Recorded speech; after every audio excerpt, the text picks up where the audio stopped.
Welcome to our corner, where we talk about the Streets of Avalon role-playing game. I'm Chris. And I'm Brett. And today we're going to talk about religion in Avalon, how it's kind of a sham. Love me a good What? sham. So mean. Here, man, look. There are no gods in Avalon. The gods are not real. They don't exist. Unless, of course, they do, and they're just hiding out on the planet. And then, even then, they're probably not very powerful.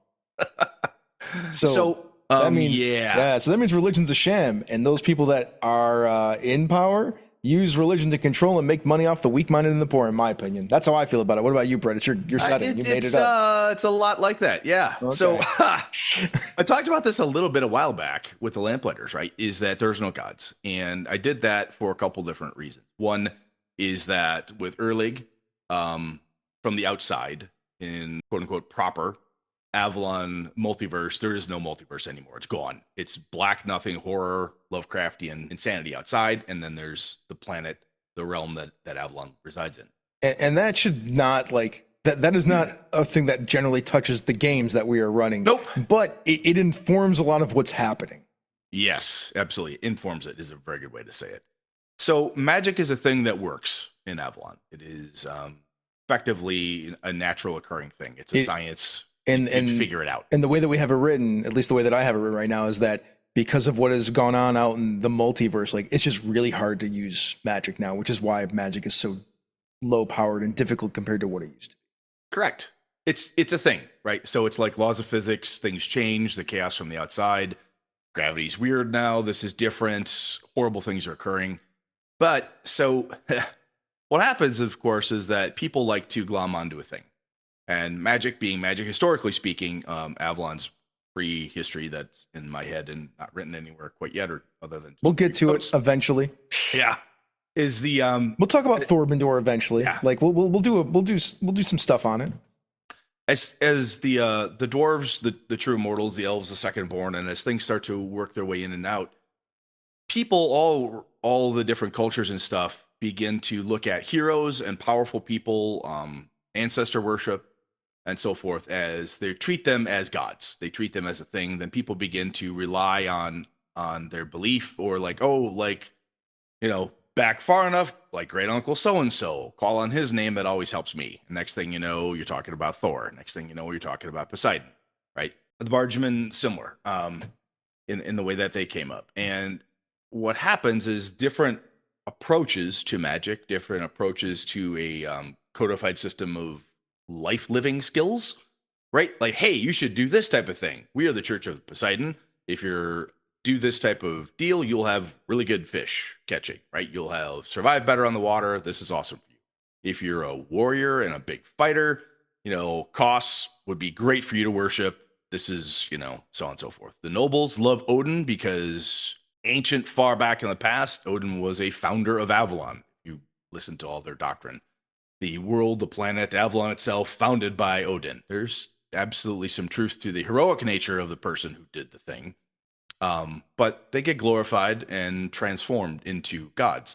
Do you know what my favorite thing about all that stuff that you just said was? What's that? So, like, my head canon. And we'll see if this gets... I don't ever want to write or answer a lot of these questions. But it's all right. Because you were mentioning a bunch of religious things from our world that shouldn't necessarily exist on this planet. It means that probably religions from other places, like even potentially gods or worshippers or whatever, that were escaping from the cosmic horror that out there, because we already know that the Lamplighters showed up here, meant that they escaped here, and that's how some of these religious ideas got on this planet. It's so fun. So this is where I loved when I was a kid looking at the original deities and demigods. Right. Love that book. So much fun. At all the different pieces. I have a copy of the old Cthulhu. Oh, you got the one with the Cthulhu stuff inside of it? It's a good, great book to have. Awesome. It's beat to shit, but I love it. And I looked at like Kali from the India myths and Shanghai Shen, which I use for the Bargemen, the myths out of Asia and stuff. And I love the hero components of it and the changing and the mutability of it. The mob of Kali is often seen, they act crazy, right? They're constantly in change and working and so forth. But there's a reason. We can get into this at a different time. But Kali's not from here. Yeah, this is the followers, the believers. When Kali came ages and ages and then landed type of thing, and this is what was left. They're trying their best to follow because they see the wisdom in what Kali was bringing, the change, and so on. And I picked different components of different ancient polytheistic gods. And what Makes I wanted sense. to do was I wanted to make sure I grabbed lots of stuff from different areas or a number of them that I thought were cool, right? Because I'm like, ooh, I like this stuff. I want to put it in my game. And I also wanted to make sure that I wasn't just like all Greek, all Norse, all whatever. And I've played with people that have said, hey, I think this would be a really cool god. We had Thoth from the Egyptian Yep. thing. Hermes shows up. One of the neat parts for me is that because it is a melting pot of all the different ideas and so forth within Avalon, whatever cult or god that you think would be fun will work. And this is a thing that Lankmar did this wonderfully. Fritz Leiber did a beautiful thing. He had the Street of the Gods. There were gods in Lankmar and gods of Lankmar. There were gods in Lankmar, like Isika the Jug and so forth. And on this road, they'd start by the one gate. And the more popular they got, they worked their way to the center of the city. Like you could like get a little piece of cobblestone here, a little extra chunk over here. You could move forward, move back as as you became more or less popular. And I love that visual and the idea of the story. And I thought, in a massive city like this, when people are destitute, they need help, they're looking for a thing, they want to belong. Yeah, yeah. Churches are effectively another type of guild. It's another place to be so you can exist. And a well-run church, a well-run cult takes care of its people. Whether that cult or church is taking care of anybody outside of its particular people or taking care of them, as the mob would say, is different. Yeah, so these are just organizations that have that really are working with their values as the thing that they are selling, like a value and a set of cultural ideals and a community that they can bring together. It is definitely the idea of, in some ways, the little C church. So like not the big monolithic church because this is in a city, more about like what can this community of people band together and accomplish and like find out of life, and what are the values that go along with that? Church, cult, whatever. Two of the largest would be the Temple of Odin, the Church of Odin, and the Lishe. So the Lishe are the old faith. These are the folks that have been supposedly around for a very, very, very, very, very long time, forever and ever, right? This is the original, depending who you ask, faith of humanity. It's druidic in its very basic nature, but a lot of what they have are those beliefs of like, hey, people should be buried. You shouldn't burn bodies. You should bury them. You should. These are the rites and rituals you should perform. We should put 2 copper coins, 1 on each eye. Why? Because that's what you do. Because we have these rites, these rituals. Many of the reasons behind what they do and why they do it may well be lost to many of the population, but it's a thing you do. When I was a kid and how I was raised, there was a number of things like, why are we doing this? Well, that's just what you do on this holiday or this event. Like, oh, okay, why exactly? Tradition's a thing, man. Tradition is absolutely a thing. The Odin Church, run and led by the magistrates, right? So it's a piece that the magistrates look at to help lend a bit of divine providence into that they're in charge. The nobles have this; they're all connected to Odin in one way or another. Hence the half-elven ears and so forth. This is why we are chosen. We get to lead. And the best thing that the folks in the church and the Temple of Odin do is there is a level of community that they bring, because when they show up, they often will support the Griffins because like, oh, we're here to help you. Sure. Right. That makes sense. We're supposed to be part of this thing and so forth. And when they speak, they often speak with the authority of the magistrate houses themselves. I mean, they are under the Wolfheart family, so Correct. Yes. So they will speak with authority, and they are often used to help broker deals and resolve conflicts between other faiths. So when the Temple of Shanghai Shen and the Church of the House of Poseidon want a little turf war over stuff, or House of Poseidon got pissed at the bargemen and is threatening to light one of their barges on fire, the Temple of Odin will come in, try to mitigate, have a discussion, calm things down. Now, from outside of the Great Walled City of Avalon, there's Crom Cruach. Crom Cruach is a One of my Secret of Kells. If you haven't watched the animated Secret, Oh, I haven't seen that. I should probably It's watch that. I love awesome. animated stuff. So Yes, it's awesome. And Crom Cruach is an old Celtic druidic deity, often seen as kind of dark version of nature, from what I have read. And what I have done with it is turn Crom Cruach into the darker form of druidism. makes So sense. the Liche and the cult and worshippers of Crom Cruach are often at odds with each other. Look, and when we're talking about druids, we're not talking about like shape changing. I No, mean, yeah, that's not where we're going with this. They have some ability to manipulate elements and things like that. That's about the yes. extent of what they can do. So that goes right into what's cool about it, other than like a belief system. So not every cleric, to use D&D parlance, can cast spells. You could be a follower of the Liche, you could be a fanatical Hammerite, you could be a member of the House of Odin, a cultist of Erlig. You're doing this horrible killing every full moon in order to appease your horrible god. There's no god to appease. What you're doing is actually following this horrible ritual that allows magic to happen. You're just really bad at it. But those who figure out how to cast spells within the faith are usually pretty damn powerful. And those spellcasters are those that have been able to dig through the prayer books, dig through all the ancient texts and tomes, and effectively doing what the Order of the Eye is doing. They're Or to the just, eye being the magic people. yeah, they're just doing it a little bit differently, a little different angle of attack. And they're doing it from a very ritualistic perspective, and everything from them is based on their faith. So when a member of House of Odin steps forward and heals somebody, or causes a magical calm to land upon an arguing crowd, or Just a suddenly magic spell. it's a spell. It is absolutely a spell. It's seen as the power of the god, because why wouldn't it be seen as the power of the god, right? Mm-hmm.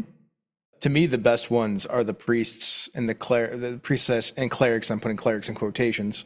Mhm. Are the priests and the clerics who don't realize that they're just casting a spell and they think it's actually a god that's giving them Yes. power. Yep. That's terrifying to me, but it's also fantastic. But I also love the idea that there are some priests out there, especially in some of these higher up, more powerful religions, that realize like, and we're just casting magic spells. Like Yeah. our prayer books and whatnot, they're just books about magic.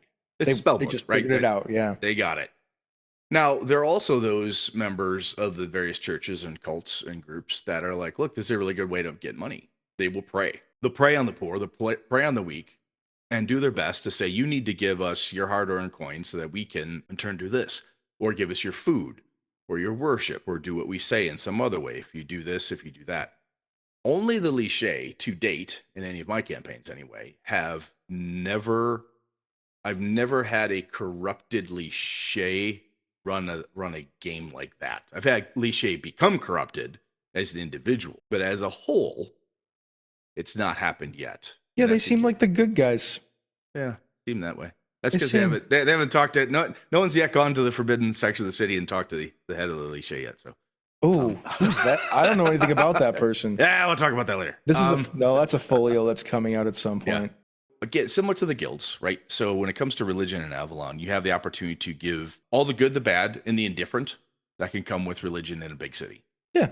People believe a thing, attend different services. The Liche, they have corpse carts where they go throughout the city, bring out your dead. Monty Python jokes apply.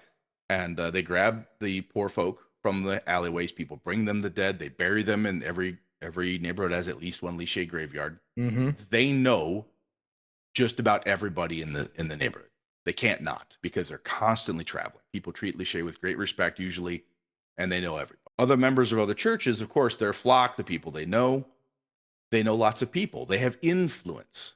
And Makes if sense. you need something as a character, or again, going back to like our guild discussion, if the followers of Kos are struggling because they're having an issue with this guild is shorting them or demanding some protection money from them, or they're in trouble with the magistrates, or they had to borrow money from the money lenders. Now I've got a money lenders guild and the religion aspect. The two are at loggerheads. We got to figure out how to solve this. It's not really any different than two guilds being at loggerheads. Nope, exactly. I have had one of the first campaigns, it was a short campaign I ran ages back, and it was looking for the Eye of Odin. I have a religion, it was a religious ceremony where it was all about this great eye. And it was just a weird glowy gem that was in a lantern. and it became a holiday. People roamed around looking for this thing. It was a holiday for Avalon and so forth. And the character, it went missing, like from the church. It was supposed to be this like walk around. Oh, we can't find it. We come back to the temple, and oh, there it is. Wonderful, magical, mystical. It was very ritual. Yeah, sure. Pre-planned event. But they come back and like, oh my God, it's gone. Somebody nicked it. This is not good. And the church was trying to cover it up, and they found these troubleshooters like, look, we need you to solve this. Oh my God, we can't be involved. Here's a bunch of coin, go figure. It's like, imagine somebody nicking the cup of Christ from the Vatican's like yeah. Not going to go actual well. ceremony, right? Like it sounds like what you just described. Yeah, it's not good, right? If you walk into pick your religious building of choice, and the thing is missing. The book, the chalice, the artifact, whatever it is. So the other thing that happens is that these folks will often need to obtain things like, hey, there's an old church that got buried. We found out where it was because Avalon's built on more Avalon. Pretty fun. I could really use you to go down there and find the MacGuffin. Please do that. Or it's a piece that you really got to have. I used the box, which had a Shoggoth in it, as a MacGuffin, but it is shaking my head for the audio people out there. I'm just shaking my head at Brett like the stupid box. So just here, have the box. It's great. It's super powerful. It'll just murder everybody if you keep it open for too long. And everybody wants it. And we can't give it to anybody because we're gonna get murdered. You're the worst sometimes. It's fine. But the cult of Erlig sees that as a really cool thing, right? That's a direct line to one of the mouths of Erlig, which is this horrible amorphous blob. The other thing that religions will be interested in is, of course, the past. Things of previous glories from followers of faith, family members, and so forth. I guess all the different things that you've ever done in any traditional D&D game to like do X for the church all absolutely apply. We're in a small confined space. Generally speaking, one of the things that'll happen is my players will ask me, well, I, player, know that there are no gods. Does my character know that? My explanation to people, and you can do this if you choose to or not, is that if your character ever figures that out, would anyone believe them? No. Or could they stay sane? I feel like they'd probably be able to stay sane for the most part, but only the other people that had figured it out would. This is for me, right? This is what my game would be. Yeah. Only the other people who had already figured it out would believe them and be like, you got to stop saying that out loud. You're going to cause riots in the streets or get, strung up yourself. Yeah, you want to get lynched? That's a good way to get lynched. The reason I brought up the would you stay sane is because in one campaign I ran, 2 characters figured it out because of Erlig. They learned a horrible truth about the universe and all that is outside, and it broke them. They're like, that I can't, no. And that was enough. They're like, done, out. Yeah, man, I gave somebody a permanent condition. So that's basically one of their condition tracks just filled for almost ever. It's like, the truth of the world. That's a burden, man. That's a burden. Yeah, you're just one, like your nihilism now is just put you one step closer to death. That's all. That can be tricky. So I guess it is losing your mind a little bit. So I guess I did. But the thing is, does everybody follow every religion 100%? Absolutely not. Absolutely not. It's just the way it works. And the city has these different pieces and parts. At its most basic, people within the city need groups. They need ways to congregate together, make their lives better, find a reason, excuse, path, whatever you want to call it, to either live their lives better, do the right thing, so hopefully something gets better. They want a system. Makes sense. They want something to latch onto to help them. That's what religion does for people, right? It absolutely does. That's what community does for people. That's what organizations do for you. They give them a place to belong. Mm-hmm. Tribalism's a real thing. Now, if, as we alluded to, if you decide, you know what, Odin's real, okay?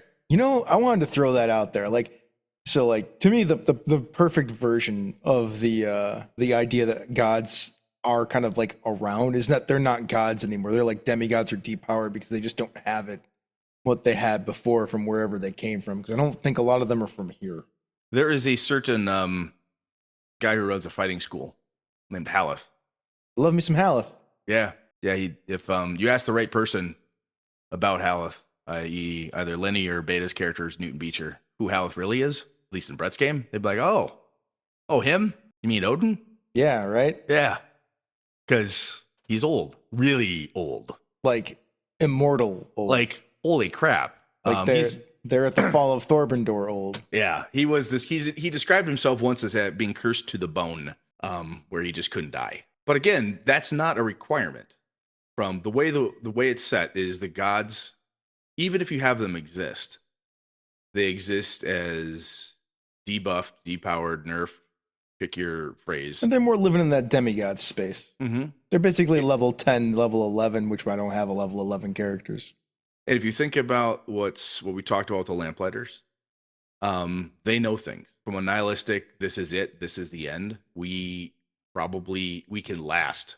I can't necessarily win. How much would such a being want to do? Really? No. How many of them would be a little more relaxed insofar as like, look, I'm just trying to live I'm just trying to hang out, man. Just trying to live my retired existence here. Exactly. On the other side, though, like I say, one of the fun parts that I have in Avalon, at least I'm trying to get this across a few episodes here, is that those wonderful bright lights, turn one on and the shadows go away for that instant. You get that person, they stand up and that Lichet does something. And everybody goes, I remember why we're here. I remember why we're good people in this. Just a little bit of hope, right? Just a little bit of hope. And sometimes that comes from, you decide that, hey, Poseidon does something. Kali does something. You could do that. Or the characters inspired Poseidon or Kali to do something. Correct. Which is the better version of that, in my opinion. Yeah. They're not going to, these beings, whatever's left of them, they're not going to do this on their own. They need a little kick in the pants. If you have to, watch that Adventure Time episode where Finn gets his hero, Billy, to get off his ass and be a hero again. So good, right? It'll help you out. I love Adventure Time. What a great show. What a great reference drop. Thanks, man. Well, I think I think that wraps up religion, at least for now. Yeah, I want it to be open-ended, man. So you could do a little bit with it. I wanted to lay the groundwork to say, hey, look, this is the deal. Yeah. Just, if you play within that bumper, you're doing, quote unquote, doing it right for Avalon. We'll give you the stuff. We'll let you play with it how you want to. That's the whole idea, is just giving you pieces to build your own Lego blocks. Absolutely. Giving you Lego blocks to build your own sets with. That's all. Exactly. Thank you for listening to Under the Lamplight, the Streets of Avalon role-playing game podcast. If you enjoyed the show, please like and subscribe on YouTube. You can pick up the playtest version of the game, which I've done my best to give a slightly nicer layout with some art at polygamero.us. The link is below.